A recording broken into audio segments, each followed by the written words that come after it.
মিনান নাসি মান ইয়াকুলু আমান্না বিল্লাহি ওয়া বিল ইয়াউমিল আখির ওয়া মা হুম বিমুমিনিন।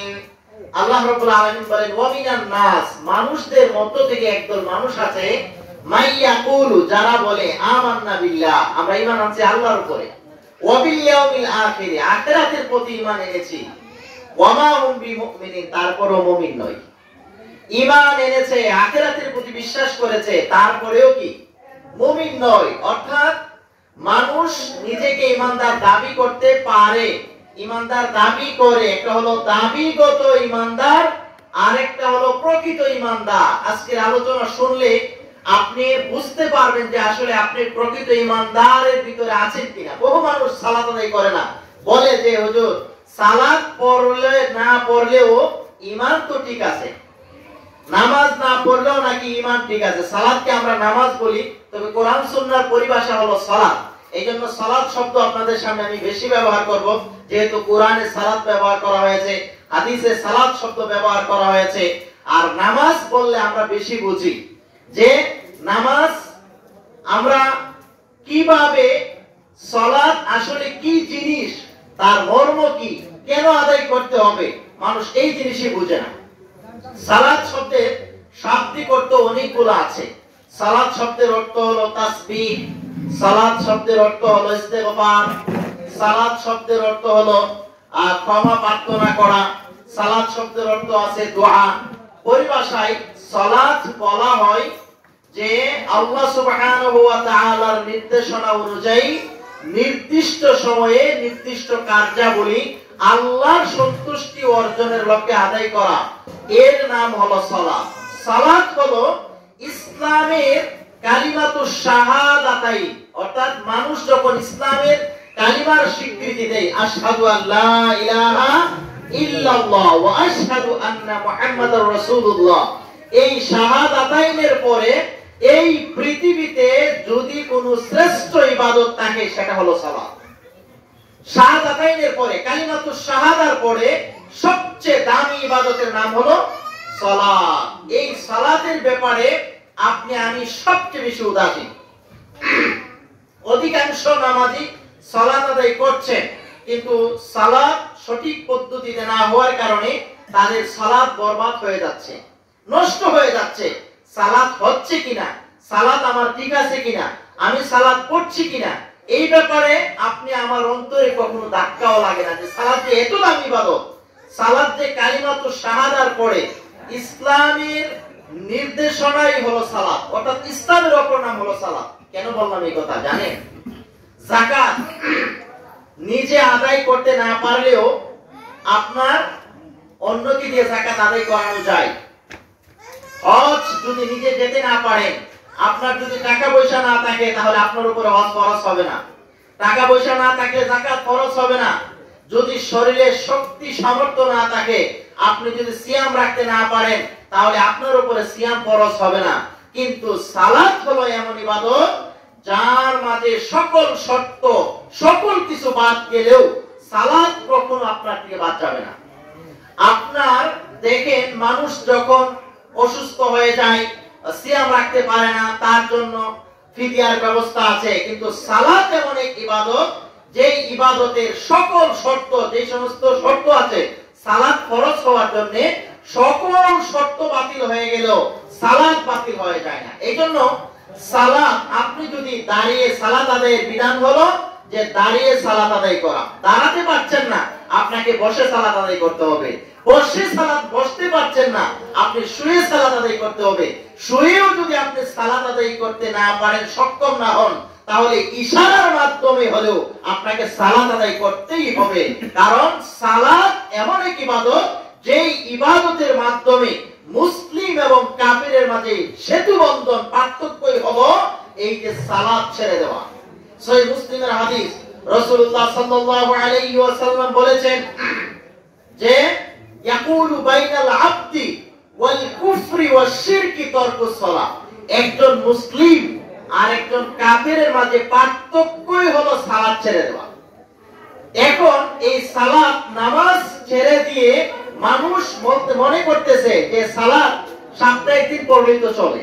এই জন্য কেউ প্রতি সপ্তাহে একদিন মসজিদে যায়, শুক্রবারে যায়, কেউ যায় জানাজার সালাতে, কেউ যায় ঈদের সালাতে, কেউ যায় কোনোভাবে মুসলিম তো এই জন্য বছরে একবার ঈদের সালাত পড়ে নিজেকে মুসলিম দাবি করার চেষ্টা করে, কেউ আপনার মাঝে মাঝে জানাজার সালাতে গিয়ে নিজেকে মুসলিম দাবি করার চেষ্টা করে।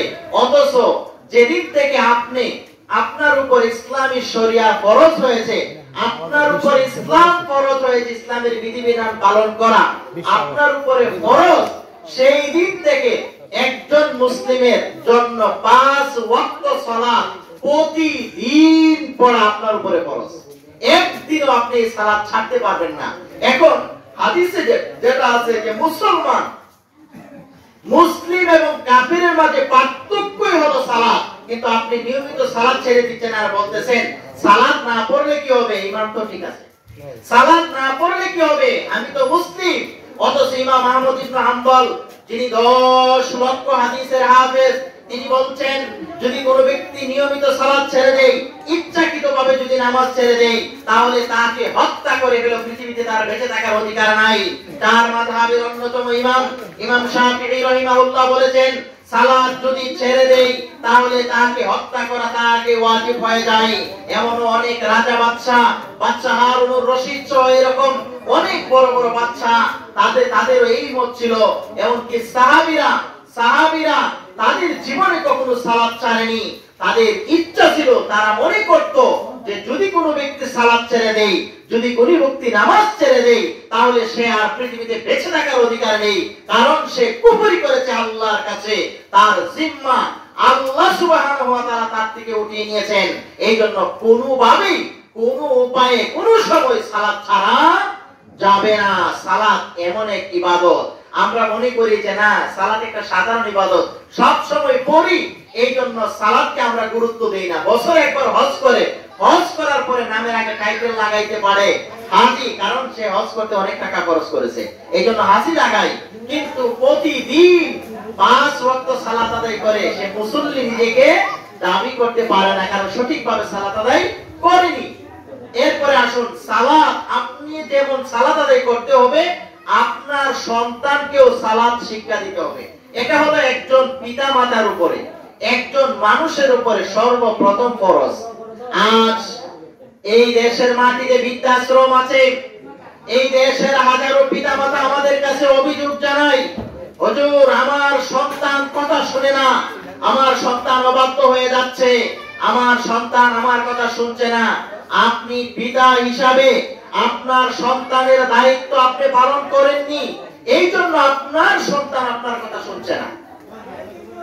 হাদিসে এসেছে, সুনানে আবু দাউদের হাদিস, রাসূলুল্লাহ সাল্লাল্লাহু আলাইহি ওয়াসাল্লাম বলেছেন, মুরু আওলাদাকুম বিস-সালাত ওয়া হুম আবনাউ 7 সিনিন, তোমরা তোমাদের সন্তানদেরকে সালাতের আদেশ করো যখন তাদের বয়স 7 বছর হবে। কত বছর হলে সালাতের আদেশ দিতে হবে? 7 বছর হলে সন্তানকে সালাতের আদেশ দিতে হবে। আপনার সন্তান 7 বছর নয়, এইচএসসি পরীক্ষা দিবে, এসএসসি পরীক্ষা দিবে, আপনার সন্তানকে সুন্দরভাবে ঘুমিয়ে আছে, আপনি মসজিদে আসছেন, আপনার সন্তানকে ডাক দেন নাই। একজন মহিলা সৌদির একজন বড় আলেম গ্রান্ড মুফতিকে প্রশ্ন করেছেন যে আমার সন্তান তো সকালে ঘুমিয়ে থাকে, এই জন্য আমি আমার সন্তানকে সালাতের জন্য রাখতে পারি না, আমার কষ্ট লাগে, সে তো ঘুম নষ্ট হবে। তখন তিনি বলেছিলেন, আপনার ঘরে যদি এই সময় আগুন লাগে তাহলে আপনি কি আপনার সন্তানকে বলবেন যে তার ঘুমে ডিস্টার্ব হবে, এই জন্য তাকে ঘুম থেকে জাগাবো না? বলে যে না, অবশ্যই আমি টেনে হেসড়ে হলো তাকে ঘর থেকে বের করবো, কারণ তাকে তখন জানে বাঁচানো ফরজ। তাহলে আপনি জানেন না সালাত না পড়লে মানুষ জাহান্নামে যাবে, এর চেয়ে আরো ভয়াবহ অগ্নিকুণ্ড, সেখানে আপনার সন্তান পতিত হবে, কিন্তু আপনি আপনার সন্তানকে সালাতের জন্য ডাকছেন না, কারণ দুনিয়ার আগুনকে ভয় পেয়ে আপনি জাগাবেন, কিন্তু পরকালের আগুনকে আপনি শেখার চেষ্টা করবেন না। সূরাতুত তাহরিমের 6 নম্বর আয়াতে আল্লাহ রাব্বুল আলামিন বলেন, ইয়া আইয়ুহাল্লাযীনা আমানু কু আনফুসাকুম ওয়া আহলিকুম নারা, হে ঈমানদারগণ তোমরা নিজেরা জাহান্নামের আগুন থেকে বাঁচো এবং তোমাদের পরিবার পরিজনকে জাহান্নামের আগুন থেকে বাঁচাও। আলাইহা মালাইকাতুন গিলাযুন মুকবিতাত লা ইয়াসুনাল্লাহা মা আমারাহুম ওয়া ইয়াফআলুনা মা তুমারুন।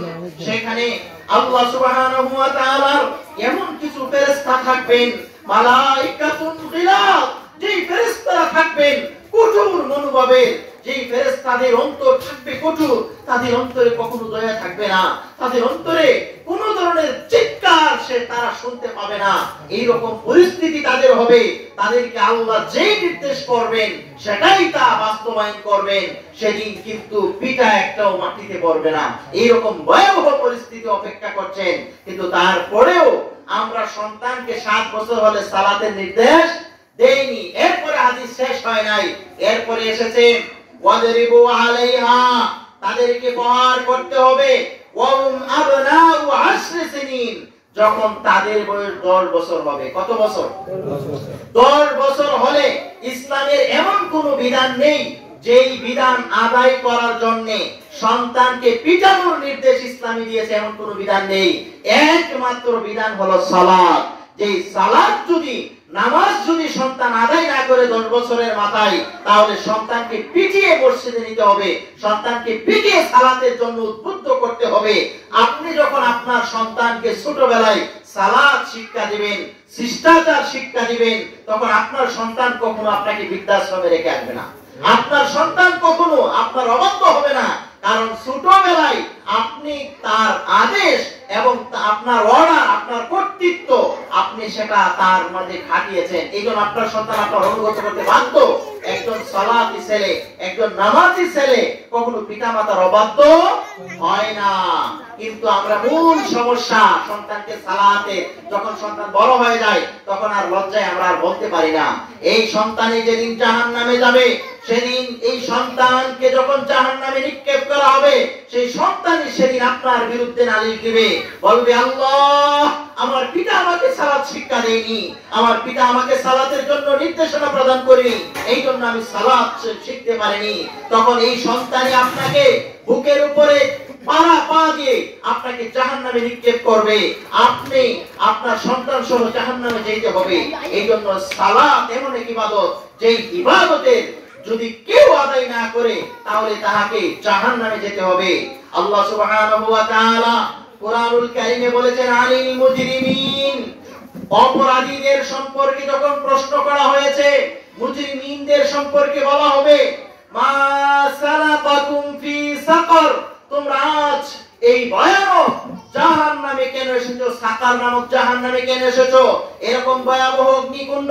তখন তারা এই জাহান্নামে জ্বলা অবস্থায় বলতে থাকবেন ক্বালু লাম নাকু মিনাল মুসাল্লিন, আমরা তো দুনিয়াতে মুসল্লি ছিলাম না, আমরা দুনিয়াতে নামাজ পড়তাম না, আমরা দুনিয়াতে সালাত আদায় করতাম না, এই জন্য আজ আমাদের এইরকম ভয়াবহ পরিণতি হচ্ছে। বহু মানুষ সালাতকে অহরহ ছেড়ে দিচ্ছে, নামাজ ছেড়ে দেওয়াকে মানুষ আজ দোষের বস্তু মনে করছে না, নামাজ নিয়মিত না পড়াকে মানুষ কোনো কিছুই মনে করছে না যে এইটা আর কি হবে। কত মানুষের সালাত আদায় করে না, তাতে কি হয়েছে? না, যারা সালাত আদায় করে না তাদের পরকালের পরিণতি বড় ভয়াবহ, তাদের জন্য রয়েছে জাহান্নাম, তাদের জন্য রয়েছে ভয়াবহ বিপদ। সেইটা আপনি খেয়াল করেন না। সালাত আদায় না করলে আপনি ইসলামের ভিতরে থাকতে পারবেন না। এই জন্য সালাতকে ইসলামের ইবাদত হিসাবে আপনাকে সালাতকে সবচেয়ে বেশি গুরুত্ব দিতে হবে। সালাত সময় মতো আদায় করতে হবে, সালাত সঠিক পদ্ধতিতে আদায় করতে হবে, সালাত সুন্দরভাবে আদায় করতে হবে, যেন আপনার জীবন থেকে কোন সময় সালাত ছুটে না যায়। আল্লাহ সুবহানাহু ওয়া তাআলা আমাদেরকে নিয়মিত সর্বদা সব সময় সঠিকভাবে কন্টিনিউ সালাতে মুসল্লি হওয়ার তৌফিক দান করুন, আল্লাহুম্মা আমিন। আমরা জানি আবার যে সালাতের গুরুত্ব জানলাম, সালাত কিভাবে আদায় করতে হবে। রাসূলুল্লাহ সাল্লাল্লাহু আলাইহি ওয়াসাল্লামের পদ্ধতি অনুযায়ী সালাত আদায় করতে হবে। আপনি সালাত আদায় করেছেন, সারা জীবন সালাত আদায় করেছেন, এই সালাত আপনার হলো না, তাহলে এই সারা জীবনের সালাত কোনো কাজে আসবে? আপনি মনে করেন, আপনাকে একটা উদাহরণ দেই, আপনি আপনার গ্রামের মসজিদে গিয়ে সালাত আদায় করেছেন টানা 20 বছর। কত বছর? 20 বছর আপনি সালাত আদায় করেছেন। এই 20 বছরের ভিতরে ইমামের পিছনে আপনি সালাত আদায় করেছেন, রুকু করেছেন, সিজদা করেছেন, তাসবিহ পড়েছেন, সূরা কেরাত যা আছে সব ঠিকঠাক ভাবে আদায় করেছেন, শুধু একটা জিনিস করেন নাই। সেই জিনিসটা হলো আপনি এই 20 বছরের সালাতের ভিতরে শুধু ওযু করেন নাই। এখন আপনি যে এই 20 বছর সালাত আদায় করেছেন ওযু ছাড়া, আপনাদের কাছে আমার প্রশ্ন, 20 বছরের সালাতে 10 বছরের সালাত বাতিল আর 10 বছর আল্লাহ গ্রহণ করবে? এক ওয়াক্ত সালাতও গ্রহণ হবে না। কেন হবে না?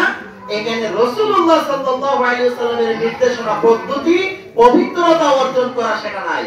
সুনানে তিরমিজি, কুতুবে সিত্তা, এই দেশের মানুষ যাকে সিয়া সিত্তার কিতাব বলে, সিয়া সিত্তার মধ্যে 4টি আছে সুনানে আরবা, অর্থাৎ নাসাই, ইবনে মাজাহ, তিরমিজি, তারপরে সুনানে ইবনে মাজাহ, আবু দাউদ।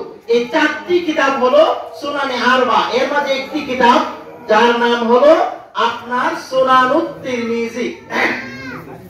এই তিরমিজি কিতাবের 1 নাম্বার হাদিস, ভালো করে শুনুন, সুনানে তিরমিজির 1 নাম্বার হাদিস। সুনানে তিরমিজির কয় নাম্বার হাদিস?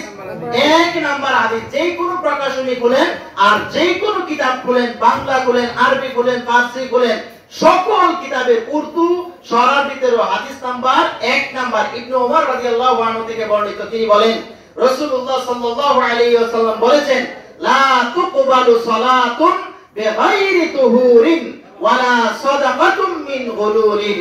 কারো সালাত কবুল হবে না, কারো সালাত আল্লাহর দরবারে গ্রহণযোগ্য হবে না বিগাইরি তুহুরিন, পবিত্রতা ব্যতীত। সালাত কবুলের প্রথম শর্ত হলো পবিত্রতা। সালাত কবুলের প্রথম শর্ত কি? পবিত্রতা। পবিত্রতা ব্যতীত সালাত আদায় হবে না, সালাত কবুলই হবে না। আল্লাহ রাসূল বলে দিয়েছেন যে তোমার সালাত গ্রহণযোগ্য হতে হলে 1 নাম্বার হতে হবে পবিত্রতা। পবিত্রতা ব্যতীত সালাত গ্রহণযোগ্য নয়। এখন আপনি সালাত আদায় করেছেন সুন্দরভাবে, কিন্তু ওযু করেন নাই ঠিকভাবে, তাহলে আপনার সালাত কি হবে? হবে না। এইজন্য সালাতের আগে আপনাকে ওযু করতে হবে সঠিক পদ্ধতিতে, সঠিকভাবে সালাতের জন্য ওযু করা। আমরা সবাই ওযুর নিয়ম জানি। ওযুর ক্ষেত্রেও এই নিয়ম সুন্নাহ বহির্ভূত আমল বহু মানুষ করে। যেমন ওযুর ক্ষেত্রে আপনার তাড়াহুড়া করি, ওযুর ক্ষেত্রে আমরা সঠিকভাবে এই যে অঙ্গগুলা ধৌত করা সেগুলো আমরা করি না। রাসূলুল্লাহ সাল্লাল্লাহু আলাইহি ওয়াসাল্লামের সাহাবীরা একবার ওযু করছেন, তাদের কাছে পানি ছিল অল্প। বুখারীর বর্ণনায় এসেছে অল্প কিছু পানি যখন ছিল, তখন সাহাবীরা অল্প অল্প করে একটু করে তাদের পায়ের গোড়ালিগুলো আস্তে আস্তে ধৌত করছেন, যাতে করে তাদের অল্প পানি দিয়ে কোনোভাবে তাদের ওযুটা হয়ে যায়। তখন আল্লাহ রাসূল সাল্লাল্লাহু আলাইহি ওয়াসাল্লাম দূর থেকে ডাক দিলেন, ওয়াইলুল লিল আকাবি মিনান নার, ওয়াইলুল লিল আকাবি মিনান নার। ওযুর মাঝে যেই সমস্ত অঙ্গ শুকনা থাকবে ওই জায়গা জাহান্নামে যাবে, ওই জায়গা জাহান্নামে যাবে। সাহাবীরা তোমরা সাবধান হও, তোমরা তোমাদের ওযুকে সঠিকভাবে করো, যেন কোনো অংশ শুকনা না থাকে। এই জন্য অংশ ওযুর যে অংশ অঙ্গগুলো আছে সেই অঙ্গগুলো ভালোভাবে ধৌত করতে হবে। বহু মানুষ ওযু করার জন্য ওযু করার পদ্ধতি, ওযু করার সময় বিসমিল্লাহ, শুধু বিসমিল্লাহ প্রথমে পড়ে আপনি ওযু শুরু করলেন। এই ওযুর বিস্তারিত বিবরণে যাচ্ছি না, তবে এই ওযু করার ক্ষেত্রেও বহু মানুষ আল ইসলামু হাক্কুন ওয়াল কুফরু বাতিলুন এরকম দোয়া, ওযুর দোয়া বানিয়েছেন। এই দোয়া কোরআন হাদিসে কোথাও নেই। এই ওযুর জন্য নিয়ত বানিয়েছেন যে এইভাবে এইভাবে নিয়ত করতে হবে। এই নিয়ত হলো এই ওযুর জন্য এই নিয়ত। হাতে ডান হাত ধোয়ার এক নিয়ত, বাম হাত ধোয়ার এক দোয়া, ডান পা ধোয়ার এক দোয়া, বাম পা ধোয়ার এক দোয়া। এই যে এতগুলা নিয়ম তৈরি করেছেন, এইগুলার কোনোটাই কোরআন হাদিসে নাই। ইসলাম হলো সহজ, মানুষ ইসলামকে করেছে কঠিন। অর্থাৎ ইসলাম আল্লাহ সুবহানাহু ওয়া তাআলার মনোনীত একটা ধর্ম, যেই ধর্ম সকল মানুষের জন্য যেন প্রযোজ্য হয় সকল যুগে। এইটাকে মানুষ এমন কঠিন করেছে, ওযুর জন্য 22টারও অধিক দোয়া তৈরি করেছে। এই 22